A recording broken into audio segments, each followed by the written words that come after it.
Bon dia a tots i a totes en una edició més del programa de nutrició amb el nostre nutricionista Cristian Fernández. Pues comencem aquest programa. Bon dia. Bon dia, Cristian. Encantat d'estar per aquí. Pues la veritat que és un gust, no?, que pugues estar un dia més en nosaltres i sobretot portamos estos consells que tan bé ens fa pues, el dia a dia. I bé, avui de què ens parlaràs?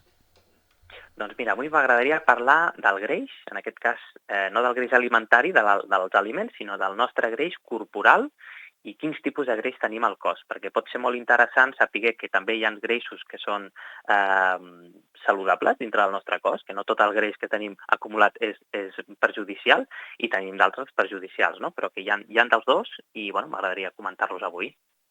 Bé, pues poguérem començar, no?, comentant-nos què és el greix i sobretot quina funció té en el nostre cos. Clar, doncs mira, el greix és una funció, són unes reserves que el cos utilitza per acumular dintre del nostre cos en forma d'adipòcits, adipocitos, que es diuen, que són doncs, com uns petits saquets que tenim al nostre cos que si ens engreixem doncs, ens s'acumulen, no? Es fan més grans i si ens aprimem doncs, es fan més petits. No? Tenim aquestes reserves i estan pensades per utilitzar doncs, en períodes on hi ha necessitat o no tenim disposició d'aliments. No? Sobretot avui en dia, doncs, amb el context que vivim, doncs, hi ha molta abundància, no?, d'alimentació, però està pensat per un tema doncs, ancestralment, doncs, potser hi havia períodes de dejuni, períodes on no es caçava i potser estàvem dies sense aliment, i aquest greix l'utilitzàvem com a font d'energia principal. I doncs la funció sobretot és de supervivència i de reserva, com he comentat. Bueno, a mi m'agradaria que, com a nutricionista i també, sobretot, la teva opinió professional, que ens pogueres dir per què hi ha persones com jo, que acumulen més greix que altres. Sí, perquè fixa't, no?, que pot haver persones que a vegades ens trobem coneixem algú que menja de tot, no?, i està molt primet, no?, Sí, i sí, no sí, té sí, sí. cap centímetre de greix en cap lloc, i persones que mengen molt poquet i en canvi doncs, tenen molt de greix. No? Clar, això també va associat a un tema, és una classificació que es diu somatotipos, que es classifica per com processem els aliments. Hi ha persones que processen l'alimentació d'una forma més òptima i d'altres persones doncs, que l'acumulen més en forma de greix. Val? Això està totalment estudiat i hi ha diferents persones doncs, que processen l'alimentació d'una forma o d'una altra. Llavors aquest seria un dels motius principals, no? I això també va molt lligat després en com hem de cuidar-nos l'alimentació. Val? Però és veritat que, com el que he comentat, que hi ha persones que poden menjar molt malament i tindre una predisposició més aviat genètica també per a aquesta constitució de que no ho acumularan en forma de greix i ho cremaran, i persones que menjaran bastant bé, entre cometes, i se'ls hi acumularà més greix. Llavors, hi ha aquesta predisposició, però després sí o sí hem d'intentar establir uns bons hàbits d'alimentació en els dos casos, en els dos perfils que he comentat, perquè també hem de millorar la nostra salut. La veritat que sí, no? També pues, es diu, no?, que les dones pues, acumulen més greix en la zona de les cuixes i cames i també els homes a la panxa. És així? I per què, si és així? Doncs sí. Es diu també doncs, que hi ha una forma més tipus pera en el que seria les dones, una forma més de poma en els homes, no? Androide i ginecoide, que es diu, i aquesta predisposició a acumular-ho més en un lloc o en un altre ve també per un tema important, i és que les dones, per dir d'alguna forma, com que la pròpia vida, la pròpia supervivència, les estima més perquè, clar, tenen aquest factor de que s'han de reproduir, no? I la naturalesa, com entre cometes vol més a les dones, el que fa és que el greix que vagi acumulant en l'edat fèrtil, doncs l'anirà acumulant en la zona de les cuixes i de les cames perquè no és tan perjudicial i serà un tipus de greix més subcutani sota de la pell. En canvi, els homes solen acumular més el greix a la zona de la panxa, és un greix més visceral.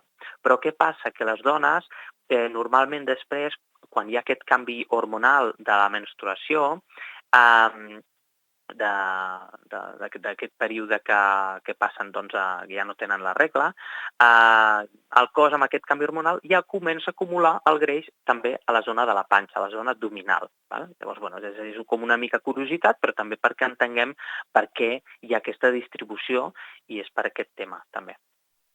La veritat és que, com bé dius, no? La naturalesa és molt sàvia i a cada un pues, ens ha ficat un tipus de greix diferent, no? I també m'agradaria que ens pogueres explicar, com bé comentaves abans, que hi ha diferents tipus de greix. Tots els greix són iguals o n'hi ha diferents tipus? Clar, doncs és aquí on volia jo també fer avui l'explicació de que no tot el greix que tenim al cos és el mateix, hi ha 5 tipus de greix, i hi ha alguns que són més perjudicials i d'altres que són, doncs, quasi que no importants, sinó importantíssims, vitals, no? El primer seria el greix essencial, que és el que, com ja diu el propi nom, és essencial per dur a terme les nostres funcions del cervell, del sistema nerviós, de molts sistemes que el cos necessita, i necessita aquest tipus de greix, sí o sí. Després hi hauria un greix que seria el greix muscular, que també és un greix que està dintre del múscul, i és un greix que podria ser beneficiós en gent esportista, perquè seria un tipus de greix que en segons quines situacions de molta demanda d'energia podria inclús utilitzar aquest tipus de greix que està dintre del múscul també per generar energia. Val? Aquest també, en principi, també seria bo i saludable. Hi hauria un altre que és el greix marró o grassa parda, que es diu en castellà, i aquest greix també és un greix que va molt lligat al tema del fred, l'exposició al fred. No? Abans teníem un tipus de context en el que doncs, el prehistòric o el paleolític o així, doncs, clar, es passava més fred, no? I era un greix que ens permetia regular molt més el nostre metabolisme. Avui en dia, si fa fred o fa calor, ens tapem i sempre tenim com una sensació tèrmica, un nivell de temperatura com molt igual, no? I s'està perdent una mica més aquesta funció d'aquest greix, que també és saludable. I després ja aniríem al que no és tan saludable, que seria el greix subcutani, que és més el visual, no? Que ens veiem nosaltres, ens veiem tots els mitjalins, no? El mitjalin és per així, ens els podem pessigar. I l'últim, que seria sí o sí el més perjudicial, és el que s'acumula a la zona de la panxa, la zona abdominal, que seria el greix visceral, que és el que recobreix doncs, els nostres òrgans vitals. Val? Llavors, doncs, és interessant saber que hi ha aquests 5 tipus de classificació i que el que hauríem de veure sempre és que tenir un bon greix saludable, o sigui, tindre un bon nivell de greix al nostre cos, però dintre d'aquest greix, que també sigui un greix més saludable, com els que hem comentat, i que no sigui el visceral, i reduir també el subcutani que hem comentat. La veritat que són molt bons consells també. M'agradaria que ens pogueres donar alguna mena de recomanacions per eliminar este greix que has dit que és més perjudicial per al nostre cos. Sí, per aquest greix visceral, que persones que tinguin la panxa més inflada, que tinguin la més gran i més dura també, és un greix que ja està més visceral, i també funcionaria per al greix subcutani, hem d'entendre primer, per donar unes recomanacions, hem d'entendre què ho produeix, no? Per evitar-ho. Llavors, el primer, hem de saber que aquest greix es produeix perquè l'alimentació, tenim el factor de que potser som més sedentaris, no ens movem gaire i no estem cremant el greix, però després, en quant a l'alimentació, seria una barreja de 2 ingredients.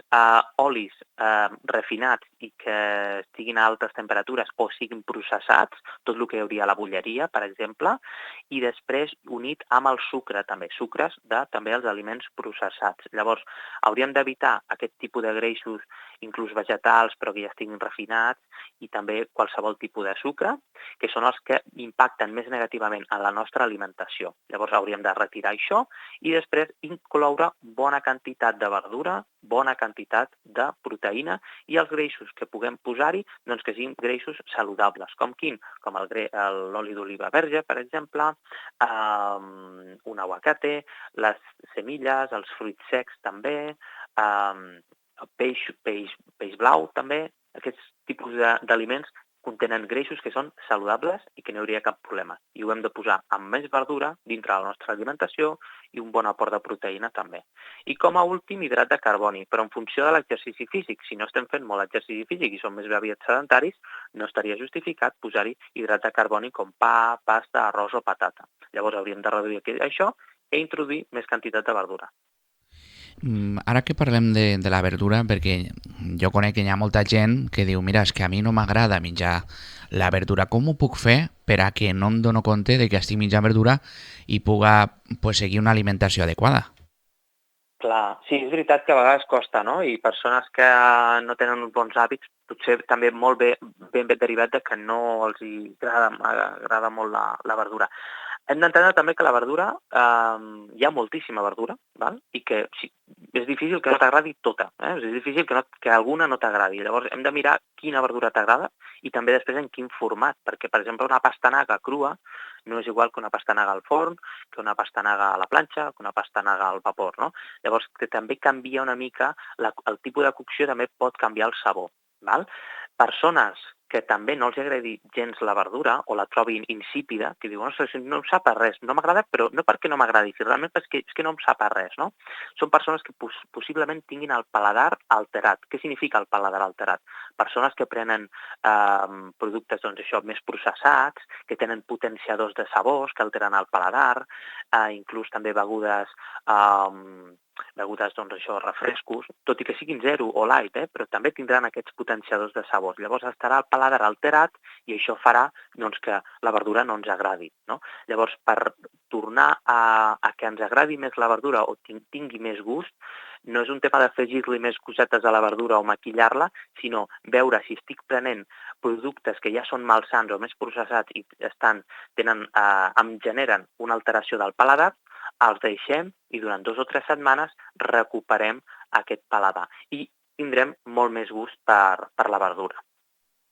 La veritat és que són molt bons consells, no? Perquè també, com bé comentaves, aquestes begudes que tenen molt de carbonat, no? Que estan molt de sucre, afecten també, suposo, al paladar, com bé has dit, no? Sí, és que moltes persones diuen, bueno, com és una zero o és una light que no té calories, doncs mal no farà, no? Igual té. Bueno, sí, mal no farà en el sentit calòric, però té una bona quantitat d'edulcorant i de potenciadors de sabors que, ni que potser no ho sàpiga la gent, doncs alteraran el paladar. I si gent acostuma a prendre habitualment aquest tipus de refrescos o de begudes, després farà que dintre de la nostra alimentació necessitem saborejar més els aliments, perquè per si sols no els hi trobem al seu gust, no? I hem de començar a afegir-hi coses o salses o maquillar-ho d'alguna forma. Però si la persona està en aquest punt, ha de fer això. Ara bé, si la persona té un bon estil de vida, no té el paladar alterat, com hem comentat, i tot i si no li agrada la verdura, doncs que provi una mica a veure si pot canviar la cocció o preparació, no? Com hem comentat, que no és el mateix veure les verdures crues que cuinades doncs, a la planxa, al forn, amb una crema de verdures també, doncs serien altres propostes. Pues, Cristian, la veritat, gràcies, no, per portar-nos estos tan bons consells. Si vols añadir algo per últim? Bueno, res més, que si la persona o qualsevol persona que estigui interessada en saber una miqueta més o tingui curiositat, que sàpiguen que tinc una newsletter on freqüentment envio consells d'alimentació que es diu pierredebarriga.com i també tinc Instagram, em poden trobar a Pierre de Barriga, buscant Pierre de Barriga, també. Pues, Cristian, gràcies, no, per portar-nos estos tan bons consells i no res, ens veiem la setmana que ve en un programeta més de nutrició. Moltes gràcies. Perfecte. Sí, moltes gràcies a tots. Moltes gràcies. Una abraçada.